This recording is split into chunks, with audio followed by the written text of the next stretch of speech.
Welcome to All Things Health and Abundance podcast. This is the podcast where we discuss different health and abundance related issues and come with real tips and advice. I'm soon turning 40. I'm a single mom and I have million projects all the time. I eat healthy and I work out. Nevertheless, the last pregnancy kilos seem to be more stubborn than I am. And my need to be in good shape goes beyond looks. It is about feeling light and healthy. And I'm sure I'm not the only one. So I've been wondering lately if this can have anything to do with hormonal issues. And so I came across Pia's profile.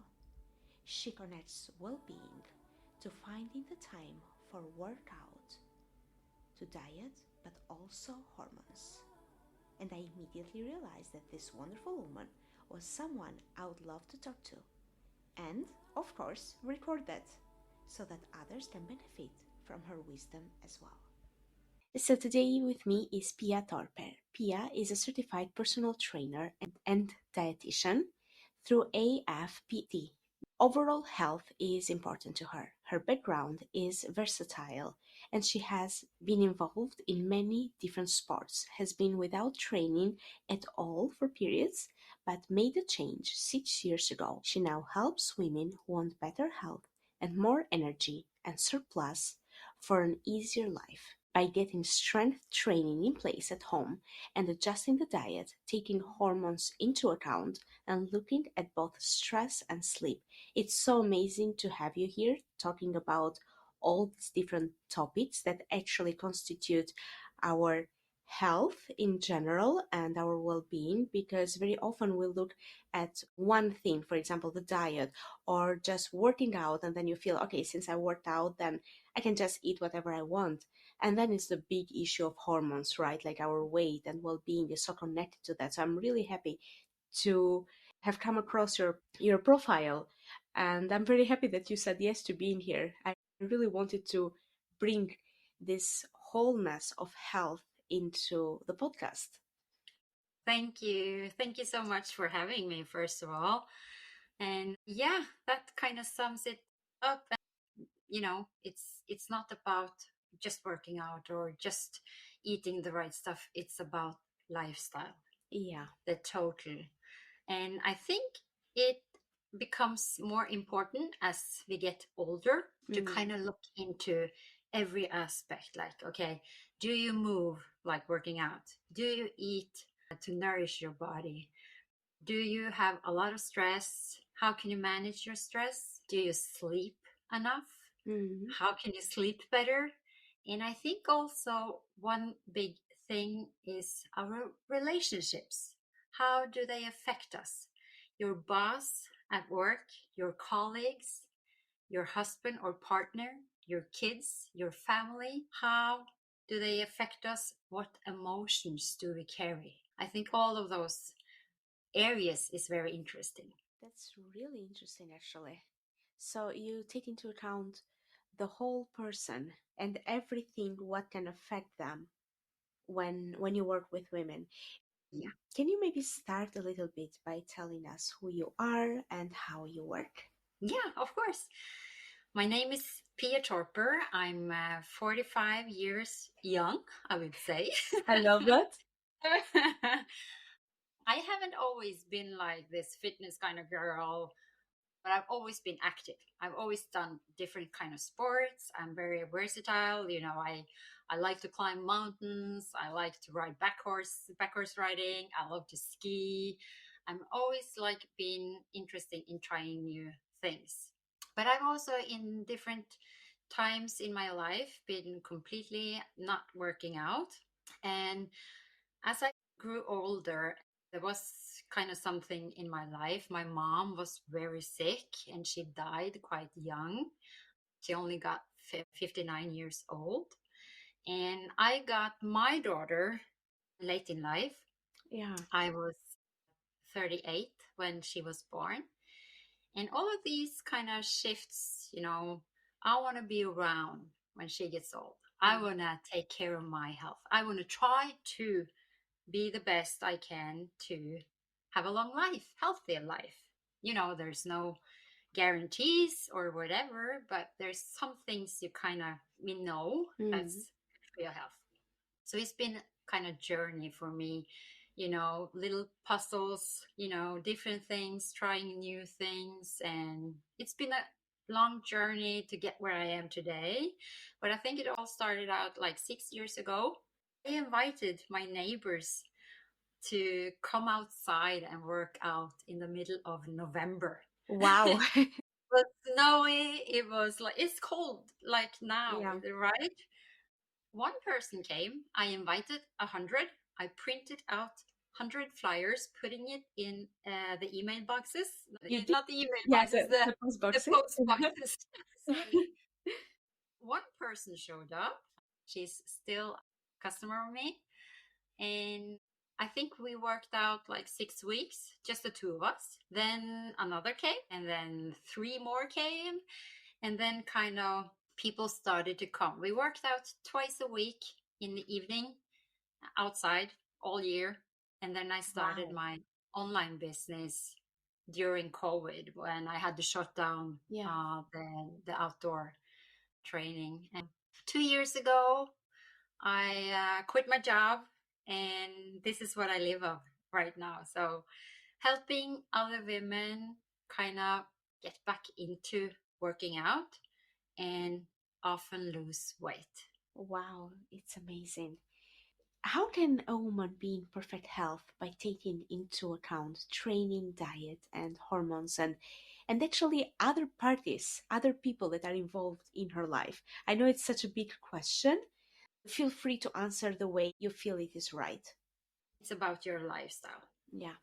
When it comes to hormone and hormonal imbalance and hormonal shiftings in a woman's life, we go through puberty, then Yeah. our hormones start to, shift.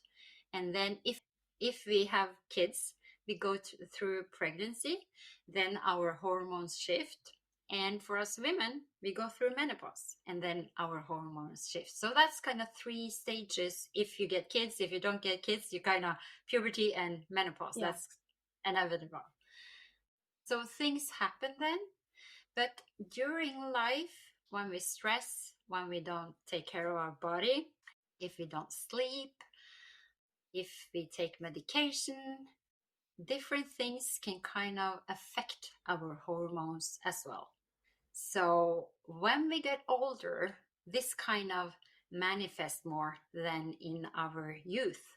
When you were in your 20s, you could like have no sleep, you could drink Yeah. alcohol a couple of nights, and it was like, And you you could were eat the fine. chocolate Yes. and you were fine. Well, that's not going to happen when you're older. And you And didn't really gain weight so easily. And no, even if you did, it was so easy to get rid of it. Or get yeah, rid of it is such a negative word, but like release it, let's say. It was so yeah. easy, right? Yeah. But our body changes as we get older, and it starts when you turn 30. Oh, Around 30, then your muscle mass starts to decrease. And this goes on throughout life, and it accelerates when you kind of hit 40 and 50, and it goes even faster. This happens for men and this happens for women. We have our peak at 30, and then it's kind of downhill when it comes to muscle. yeah. So if you want to, have the muscles you have or gain muscle, you have to do something. You have to push your body. You have to lift weights or be active. And when we get older, we tend to be more inactive. It's just our nature. You sit a lot more. Maybe you sit at your desk at work, and then you come home, you do dinner or whatever, and you get in the couch. You sit there. We're not as active as we are in our youth. Yeah, true. So there's different things that affects us. Maybe you go through, having kids, having those sleepless nights with small children. At the same time, maybe you get a promotion at work, you have more responsibility, more stress in your life. Yeah. And maybe it gets like all this little time, you don't take so much time at making good food. You don't have time, so it gets like easy choices, and all this kind of affects us. So it's a complex question, Yeah. but at the same time, when I start to work with customers, there's kind of small changes that's kind of, you push them in the right direction, and then after some weeks, they feel better, they're more energetic, they eat better, and all this is also affecting our bodies in a positive way. You can always start, no matter how old you are, to start working out, taking care of your body. But if you are in your late 30s, 40s, and 50s, the work you do then is going to affect you in the 70s. It's going to give Wow. you a better life when you hit 70, because you strengthen your bones, you you build muscle, and when we get like 60, 70 years, that's going to be key. Amazing.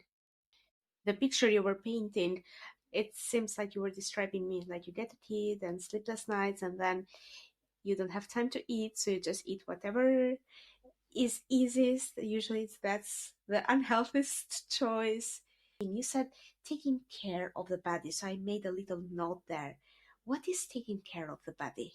Oh, I think you can do that in different ways. But we know like smoking is bad for you, Yeah. alcohol is no good for you.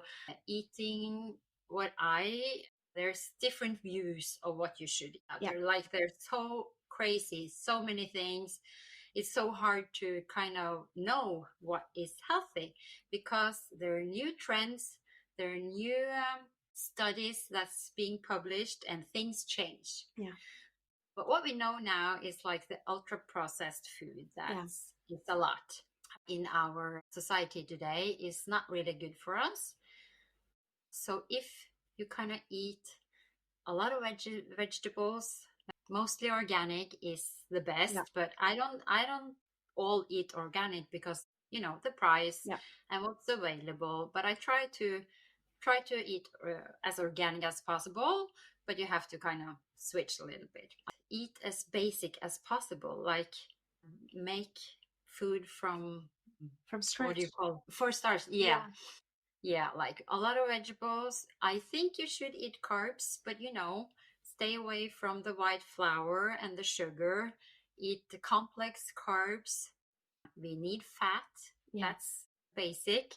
Olive oil, nuts, seeds, omega-3, very important, and protein. Yeah. That's something I really suppress with my clients, is protein. Maybe we have that picture that, protein is just for bodybuilders, but it's not. It's not the protein shake I Yeah, I necessarily want wanted them to to eat. ask you that. So you mean protein shake or protein bars or Um, protein in the form of meat or other sources of food that I have protein? prefer to eat as natural as possible. Okay. So, but I do take protein shakes. That's something I do put in my diet. But I'm not about the protein bars. I want you to eat cottage cheese, chicken, beef is if you want to. Red meat, not as much, but Yeah. real food. Yeah. Greek yogurt is good, because what I often see is women craving sugar in the afternoon. Usually, that is the key missing: protein. Start your breakfast with a high protein meal, also in high fiber. Then you kind of get full. You feel full a lot Oh, longer, and you don't get that cravings in the afternoon. wow. That was What really about? an aha moment for me. Yeah, The cravings, the sugar cravings in the afternoon. So it's lack of yeah. protein. Very often. It can come from different things, but Okay. very often I see that people having cravings, and I ask them, well, how do you start your day? Usually I skip breakfast and I drink coffee on an empty stomach. I'm like, okay, so just rewind. Here's something we gotta change. Eat more protein and fiber. Like if you're making an omelet, 2 eggs, maybe some chicken from the dinner the night before, and some greens. That's a Wow. perfect breakfast. That will keep you full a lot longer. There's also, when you eat protein, there's hormone CCK, which is released in the body. And this hormone makes you feel full a longer time. Oh, Both when you eat fat and both when you eat protein, that hormone gets released. I understand. So no skipping breakfast. So intermittent fasting. It's It, something, being in the yoga community, it's something that I've done for such a long time, but I'm feeling like it's not right for me anymore, and it's not working anymore. yeah. When it comes to intermittent fasting and fasting overall, I think that's a great thing to do for your body because you're making, that window, you're not putting food in, so the digestive system and everything gets like a pause. That is really healthy. Studies have shown that that is really healthy. But what I usually see is that people come to me and they, like, I'm skipping breakfast and I get sugar cravings in the afternoon. That means you're not getting enough food. So Yeah. maybe you can skip breakfast, but then you have to increase your intake during the day because your body is craving food in the evening because it's not full. So I would suggest start eating breakfast high in protein, high in fiber, and then kind of maybe 2 times a week you can intermittent fasting. You can like skip breakfast. Yeah. That will kind of change up the body, and the body's like, oh, what's happening now? And it has to adjust. Yeah. So in periods, maybe you can do the intermittent fasting, but if it's not working, that's not right for you. Right, yes.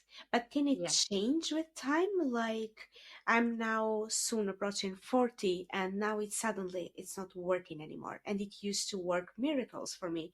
Like I would lose the weight immediately if I would be doing the fasting. The body adapts.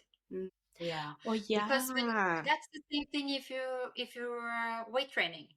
If I'm always lifting the 5 kilo weight, nothing's gonna change. Yeah. I have to increase it, or I have to increase the sets, or I have to, mix it up. The body always adapts what circumstances it is in. Yeah. So you have to change things up. And maybe it can work for a period of time, and maybe then it stops work. You have to kind of do something else. Yeah, I understand. So I'm not against intermittent fasting, but if it doesn't give you the results you're after, you have to try something else. Exactly. Makes sense. Yeah. What about dieting? When you Yeah. say diet, what do you mean? What type of diet? Ask that because I find it so hard to count grams and calories, and I know that many others do as well. Yeah. Counting calories and looking at what things is kind of in, what it is. Yeah. It's a great way to get knowledge about the food you eat, but sometimes it kind of messes with your head. Yeah. It's not for everybody. I'm not a fan. I never been a fan. I'm more of kind of learning how to put a plate together. How much protein do I need? About the hand size. Oh, So a chicken fillet is about that size, right? yeah, the hand And size. Okay. yeah, how much fat do I need? About a thumb. And how much carbohydrates do I need? About this much. About the fist, yes. The About the fist. fist. And Mm. a handful about veggies. A handful of veggies. That's Veggies. amazing. So protein is a palm, fat is your thumb, and carbohydrates your fist, and then veggies your hand. Your handful, Yeah, yeah. yeah. And sometimes that would mean you're eating too much, and sometimes that would mean eating too little when it takes you into calorie counting. But in the long run, that's about what you need. 3 times a day. I would say 4 times a day. 4 times a day. Yeah, but if your breakfast can kind of be smaller, if that fits you, Mm. and then the evening can kind of be smaller, and then lunch and maybe dinner would be a bit bigger. But that's around what I recommend people to or my clients to eat. Okay. And you also made a comment about having coffee first thing in the morning. Yeah, And that's very common, including myself. including myself too. Okay. But it's Yeah, something that is not recommended, right? Because it brings me back to my parents telling me not coffee without having breakfast, please, because yeah, it will, I don't know, create problems with your stomach. But I never really listened to that. yeah. In coffee, there's a lot of good stuff like antioxidants and things, but too much is not good because of the caffeine. When we get up in the morning, our cortisol level is high and our melatonin level, which is a sleep hormone, is low. Cortisol is like the stress hormone, Yeah. and melatonin is a sleep hormone. These two hormones, they have like a perfect balance. It's like this. In the morning, melatonin is low, cortisol is high. In the evening, melatonin is high, cortisol is low. When we get up in the morning, cortisol hits our body and we wake up. If you skip breakfast and you put coffee on an empty stomach, that will increase your cortisol levels, which will release glucagon, which will increase your blood sugar, and then insulin will have to go into the bloodstream to lower your blood sugar. So what happens if you kind of drink a lot of coffee on empty stomach and you are high in cortisol levels? You don't feel hungry, and then you go on fumes. So the blood sugar gets high and the cortisol level gets high, and that's not good for our body. Hmm. But if the cortisol level is high, then why do we feel sleepy in the morning? Yeah. I feel like I can't really wake up properly without that In the first coffee. morning. Yeah. How many hours do you sleep? Oh yeah, that really depends, and I can wake up like, for example, last night my son woke up at 3 and couldn't sleep until 4:30. You are So in, you have a son that's 1.5 years yeah, old, so that's kind of time in life where the sleep usually is not good. yeah. But when the cortisol level is high and it's waking you up, and if you feel like exhausted, Hmm. you're tired, that's because of lack of sleep. Okay. Probably over a longer Period of time time. period Yeah. with you because you have a small Yeah. son. So your circadian rhythm Yeah. might be off. Yeah, makes Yeah. sense. And the thing about cortisol, if that's kind of out of balance, that could make you tired in the morning and Hmm. wired in the evening. I Hmm. talked about melatonin and cortisol Yeah. as being like this. And if your circadian rhythm is out of balance, when the evening comes, when melatonin is supposed to get high and cortisol is supposed to get low, if you're in a stressed out situation Hmm. and have been under stress for a longer period of time, your cortisol level is high. And then it kind of blocks the melatonin and you don't get as much melatonin, and you can kind of feel wired in the evening and you have trouble in falling asleep. That's why so many people have issues with falling asleep. Yeah. So both if you have problem get you know sleeping at night or you wake up during the night, this may be out of balance. Yeah. And what can one do to bring this in balance? Yeah, the first thing you should do when you wake up in the morning is to get sunlight through your eyes, because that will stop the melatonin production, or lower your Mm. melatonin production in the morning. So your inner clock will kind of be right, and then melatonin production will release in the evening. We're not that lucky Lucky. here in Norway Yeah. because the sun is not when we Yeah. get up in the winter time. I would recommend to put on every light in the Yeah. house, just, make it bright. I would not recommend to go on this and get that On the light, phone. but no, not the phone, but I would recommend to put every light on in your house to get light. And then it's all about stress. if you can't sleep, it's all about stress. Yeah. So stress management, maybe do yoga in the evening or doing meditation or just Breathing. breathe Yeah. during the day, because a lot of people is in stressful jobs and have stress, the time to get the kids home and make dinner Mm. and life. But it's really important to manage your stress so that you can be in a stressful life, but just take a break and just release yourself from all the stress. And not to eat 2 hours before you go to sleep. Mm. Because if you eat right before you go to sleep, what happens in your body is that insulin is pumped out in your bloodstream, and the body has to do, all the things it has to do to digest the food. So you don't want that when you go to sleep. No alcohol. Yeah. Alcohol kind of messes up your sleep, even though you may feel like, oh, I'll have a glass of wine, winding down, and maybe you fall asleep okay. But during night, if you have alcohol in your blood, you're not going to get that quality sleep. Yeah. And of course, caffeine or coffee. You should not drink coffee late at night. Coffee takes 5 hours to kind of half. The potency? Yeah. So if you have a coffee at like 6 o'clock, you might feel like, oh, it's not a problem. I sleep anyhow.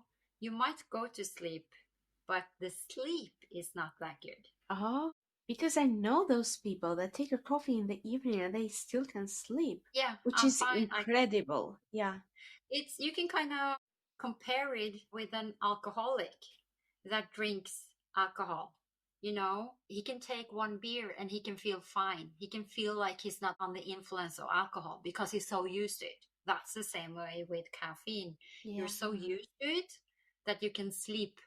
But what it does to the body, it's caffeine in your system. So you don't get as good sleep as you should. The quality of sleep. The quality is not that good. And that brings us to the next level. If you want to get results from working out, building muscle, and you want to lose weight, that's very hard to do if you're lacking sleep. It's almost not achievable. When you're in lack of sleep, you're if you can kind of look at it as a battery, you're kind of half full instead of full. And working out is stress for a body. And if you're half full, it doesn't really serve you that good to be working out. And you will not be able to, rebuild yourself when you sleep if that sleep isn't enough or isn't good enough. Because what happens when we sleep, we have like light sleep, and then you have like deep sleep, and then you have like REM sleep. Yeah. These all shift us during the night, and we want to get that deep sleep because in our deep sleep, growth hormone gets released in the body, which repairs your cell, kind of archives things all the memories, and refreshes you to a new next day. But if you don't get that deep sleep, you're kind of not refreshed for a new day. It's like the half full battery. Makes sense. Yeah. So when I talk to my clients, I kind of always start with, how are you sleeping? Because that's going to determine how good results you get and what you can actually do in your weight training, how hard you can work out. Yeah. Yeah. And how many hours of sleep does one need? Well, it's very individual, Yeah. but studies say between 7 and 9 hours. That many? Yeah. Wow. So you can kind of feel fine, getting 6 hours of sleep. Many people do. They feel fine. But studies show that if you're in lack of sleep, that will both affect your achievements in losing weight and building muscle, and it will affect your immune system, and it will affect other diseases.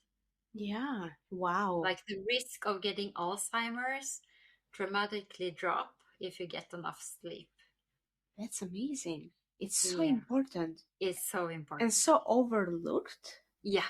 I come from, I used to work in the insurance business, Okay. a business that is a lot of older men, and the masculinity is like, oh, I don't that much Yeah. sleep. I can sleep 4 hours and still go to work. And like, Yeah, I know I'm like, men like no, that. you can't. That's bullshit. And yeah, I read a really, really good book. It's called Why We Sleep of Matthew Walker. And that is a book that totally changed me on the views of sleep. Okay. It's a really good book. I recommend. Amazing. A 30 seconds break and stay tuned because we're coming back. Are you stressed, anxious, or in need of a change in your life and well being? Start by booking a free 30 minutes strategy session with me. You can do that by going on my website adakomani.no and finding an appropriate time in my calendar. If you are unsure, you can start by sending an email and I'll get back to you. And remember, life is too short to waste it not feeling good.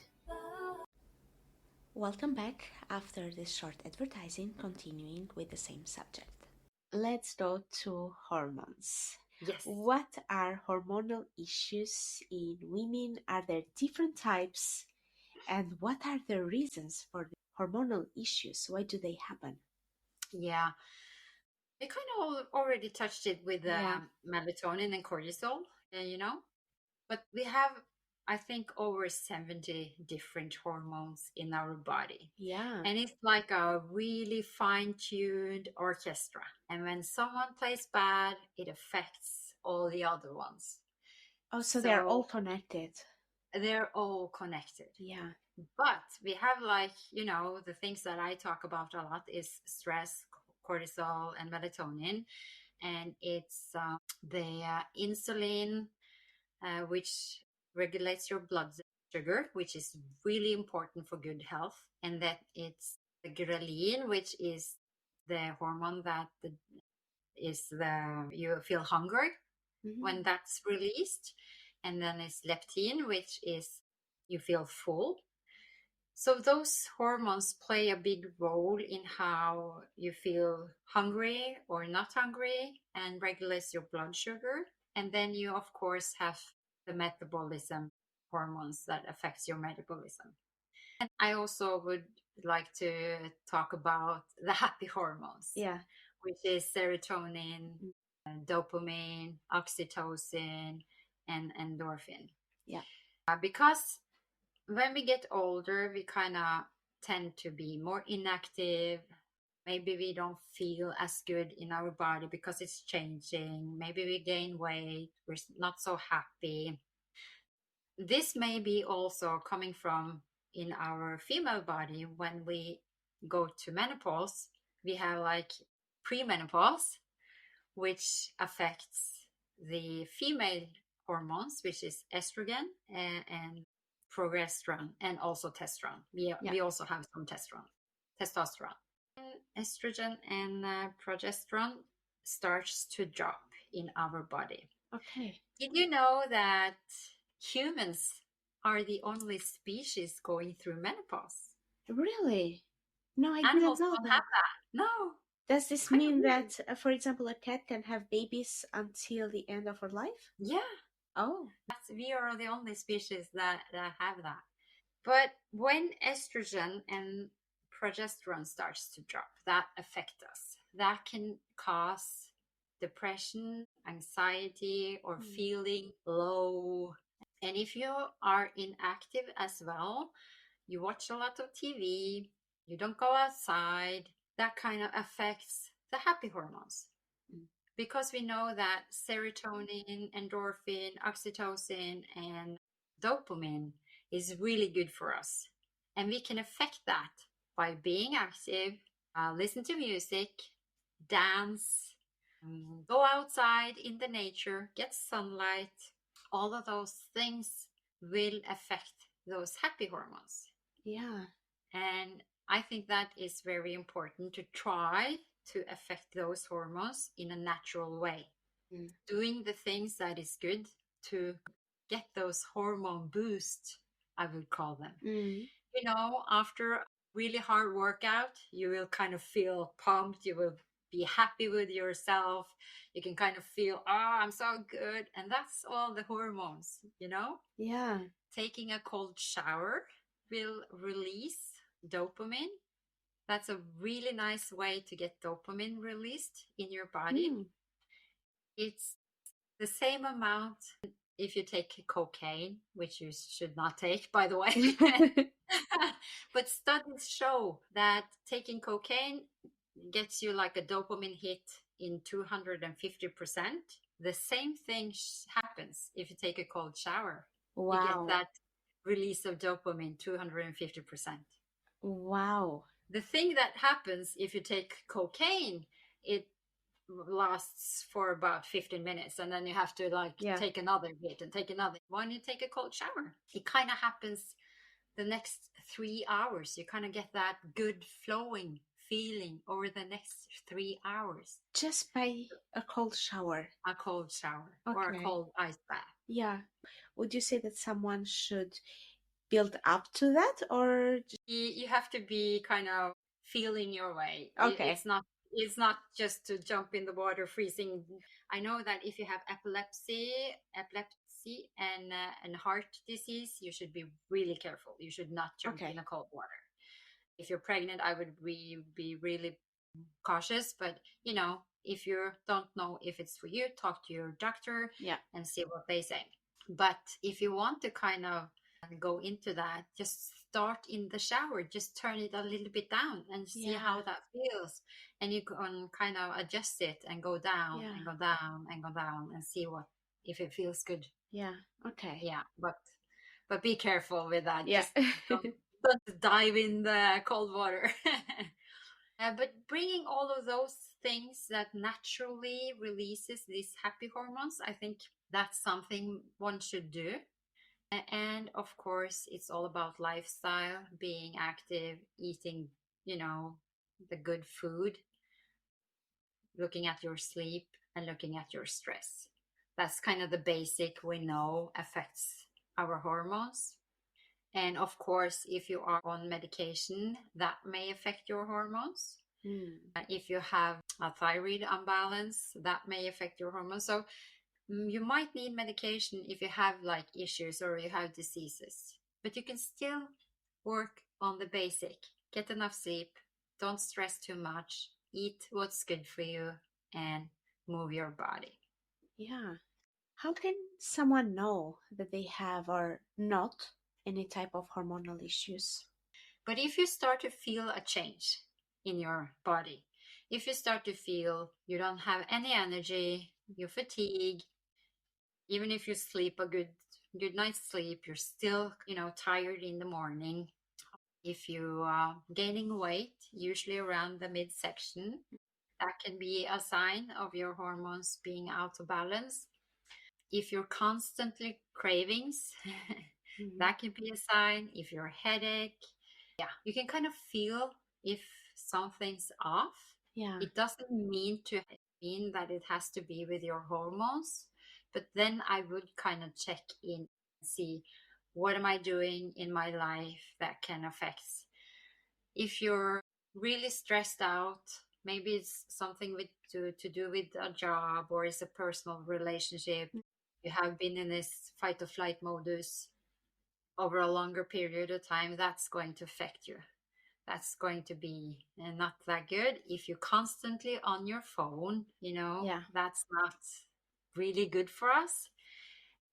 Being on Instagram and kind of getting those impressions, you know, that can also trigger dopamine release in our head, which is kind of addictive. You kind of get addicted to it. But it's not a really good way to release dopamine. I would rather go with a cold shower. But that is a dopamine release. That's why people can't let the phone down. Yeah, that's the same thing with video games for children. Oh, okay. That's It's the dopamine dopamine. release. Yeah. Is it the same with Netflix and everything? Maybe not really that much in watching a movie, but watching Netflix like too many hours a Yeah, day. that's what. Yeah, that Yeah. was the intention behind my question. Like those people that watch one episode after the other, the whole, for example, afternoon and evening. Yeah. It's the It's same. also the same thing with procrastination. Yeah, If you tend to procrastinate often and you kind of get pleasure in not doing the thing, that's dopamine release because you kind of do something else and you just, I'm going to take it later, I'm going to do it later, and it kind of gets good feeling about not doing it. So there's a lot of things that can release dopamine. That's not really a good way to get released. Cocaine, by the way, yeah, that we talked about. yeah. But getting to know what's a good release would probably be better than to kind of, yeah, being on your phone all day. Okay. Yeah, so if you don't sleep as good, maybe you're on your phone Mm, until you go to bed, so you get exposed for the blue light, yeah, which will keep you awake yeah. when you try to sleep. Another thing that you can also take into consideration is the way you end your day. Are you lying in bed thinking about all the things you didn't get done at work, being stressed about all the things that are going to happen and all the things you need to remember? That's kind of stress. Yeah, Or you can go to bed and think about all the things you're thankful for, yeah. all the things you have, and think about your family, think about your health, choose a good thing because that's what your subconscious is taking with into the sleep or into the night. So if you're constantly thinking about all the things you didn't get done and all the things that's stressing you out, you're kind of going into sleep with that in your subconscious. So it's like different things you can do to live a more healthy life. Instead of being here on the phone or on Netflix, maybe you should read a book. Yeah. Maybe you should meditate. Maybe you should go for a walk outside, getting fresh air. That will maybe balance your life a little better. And in the society we live to today, there's information everywhere. Something we need to be doing. We're always on Instagram. It's impulse, impulse, impulse. Yeah. Our mind needs to unwind. And a really nice way to do that is going outside in the nature or just, do yoga or sitting down to breathe or do nothing. In Mm, today's society, we never do nothing. We never get bored. yeah. That's something our brain needs to be like bored because then you can reflect on how the day went or what you can do with some problem you may have or think about your dreams. If you're constantly on your email or thinking about work or on your phone, you kind of get those impulses All the time. all the time. And Yeah. that's kind of something that can stress you out. So the first step with hormonal issues would be to actually increase the happy hormones. Yeah, that's a good place to Yeah. start. Absolutely. Because that would maybe give you energy to take up training or Yeah. go for that walk. Just put on music, dance a little Yeah. in your living room, buy yourself flowers Yeah. on a Friday, small stuff like Yeah. that. Yeah. And does weight training and diet also affect hormones? Yes. That's kind of the next Yeah. level. I would recommend to start with weight training because it's so effectful on our bodies. When we get older, we need these muscles. We need them to do our daily chores. We need them to kind of stay healthy. Strength training or weight training will improve the bone health. Mm. For women, that's a big issue. When our hormonal drops, like estrogen drops, that affects our bones, and they can easily break. Wow. Osteoporosis. Osteoporosis, yeah. Yeah, Norway is in the top. Is it? Osteoporosis, yes. It's incredible because I feel that in Norway we are quite healthy. Yeah, we are. We don't know. They don't know why it is. Maybe it has to do with the snow and the ice that many people fall. So we have a lot of fall accidents. But I think also what is important is that we don't have sunlight all year. And through sunlight, we get vitamin D, which is a very vital vitamin for good health, both bone health and the immune system. So one should actually take supplements of vitamin D during from September until April, because we don't have the sunlight in Norway. Yeah. So it can be many reasons. Okay. Yeah. So that's also affects. But weight training can actually help with this. Yes. And diet as well? And diet is always important. Like, take a comparison. If you drive a diesel car, you would never put petroleum in it. Right? Yeah. Look at that in our body. If we don't get the right food, we don't function as well. Yeah. So if you kind of processed food, a lot of sugar, that will not do you any good. You can kind of survive on it, but it's not going to do you that good. Okay. And hormones affect our weight as well, right? Absolutely. When we get to like the premenopause and menopause, often women tend to get the fat around the belly. Which is, when we get fat on our boobs, on our hips, and our butt, that's kind of healthy fat. Yeah. But when it goes through our midsection, it's because the fat is around your organs, which is not very healthy. And if you get a lot of belly fat, you probably will get inflammation in your body, because the protein that it releases in the fat cells will give your body inflammation. So then it's really good to eat food that helps you not get inflammation, but also, as I talked about, getting the high protein, getting the high fiber, and do strength training. What I tend to see with my clients, when they start those two things, we also look at sleep. We try to, get a lot of sleep. That's not a quick fix. That may take time. But we start increasing the protein, we start weight training, and then usually after 2, 3, 4 weeks, you will kind of start to notice about the belly fat. Wow. It goes that fast? For some, it goes that fast.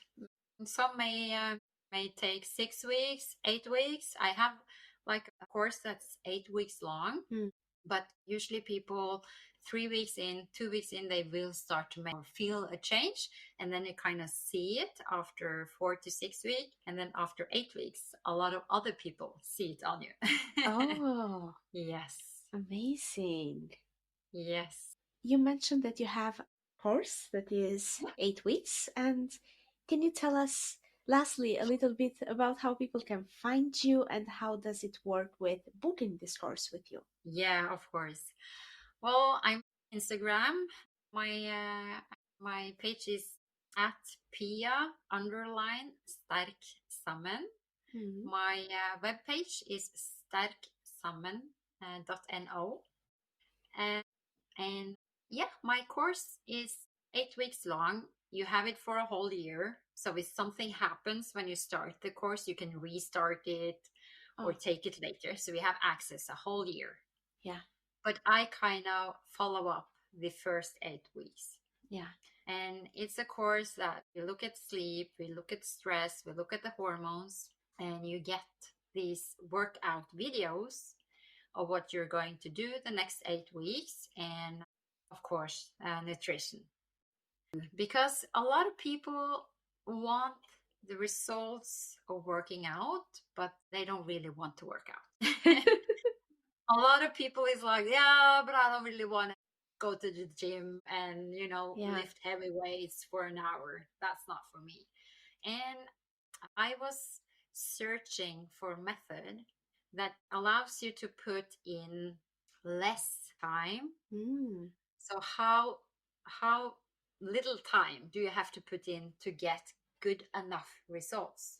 Like if you go to the gym and lift heavy weights like 5 times a week, of course you're going to build muscle and you're going to look grunge. But how little can you put in to get effect? So what I found out is that 10 minutes a day, 6 times a week, and then 2 times a week, like 20 to 30 minutes. So it's a total time of working out for 2 hours a week. Wow, that's something everyone can actually do. Yeah. So we break it down into like small 10 minutes workout.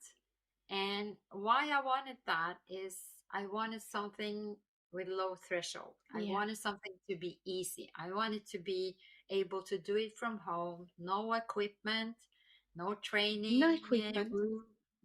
You don't need any equipment. We use our own bodies. So it's super easy. And I always guide you if you have health issues. Maybe you don't need to work out as much as 2 hours. Maybe we should start smaller. If you're already working out a little bit, maybe you're running a lot, but you need more strength training, then I also have some bonus workouts that you can take as well. So I always kind of guide each person looking at what's best suitable for them. No one is the same, and everybody needs, adjustments. So it is personalized. So I wanted to kind of give you something that's achievable. Nice, because like that, it is less likely that someone will actually quit. Yeah. Okay. So 10 minutes a day is like everybody can do that, right? Everyone can find 10 minutes a day. Exactly. Yeah. Amazing. And then you also help them with their diet and looking at different aspects of their lives. Yeah. Where you get like a lot of recipes. I think it's over 150 different recipes. And not everybody wants to dive into new recipes for 4 times a day, that kind of, overload. But what I usually recommend is look at your protein intake and kind of upper that. Yeah. Combined with this strength training, that's going to help your body. Amazing. I love it. I simply love it because it is so simple. Everyone can do it, and it is simple and you get results. Yeah, that's what we want. Right? Do you have any last messages for people listening to this? For 6 years ago, I started my journey, and I kind of started to working out every week. I might have some weeks off in the summer or whatever, but doing that consistency, people start and they quit, Yeah. I was like that. But if you kind of stick to it, being consistent is going to get results. Yeah. And being consistent is really a lot easier with 10 minutes. Oh, this is how, because I just came on this question, but how did you manage to be consistent? Yeah. So actually starting small with 10 minutes. Small, yeah. I talk a lot of micro habits. Yeah. To change your life, you start small, Yeah. In any area of life. So just start small. It's easier to stick with it. This was so inspiring and so true. Oh, I'm so happy. And I really want to come out there and show people you don't really need to go to the gym 3 times a week and spend like an hour on the treadmill. You could easily do it from home, no equipments, and 10 minutes a day. And that small effort can change one life. I've got texts and I got emails from my customers, and they're like so thankful that how they have found me. And when you get active, when you build muscle, it kind of affects your mental health. You kind of feel physically strong, then you kind of feel mentally strong. be more happy. It affects your children. Really changes life. I think when we come up in a certain age, we often start to feel down, all the chores, all the stress, the lack of sleep. We get inactive. So it's like a downspin. Yeah. Just small changes can bring that to an upspin. And that's what I really want to get out there. Amazing. And you're doing a great job at that. Oh, thank you. And this is music to my ears. Hearing what you're saying, only 10 minutes can make a big change. You don't need the 1 hour a day. Yes, absolutely. Thank you. Thank you so much. Thank you so much for being here. This was very inspiring. Well, thank you so much for having me.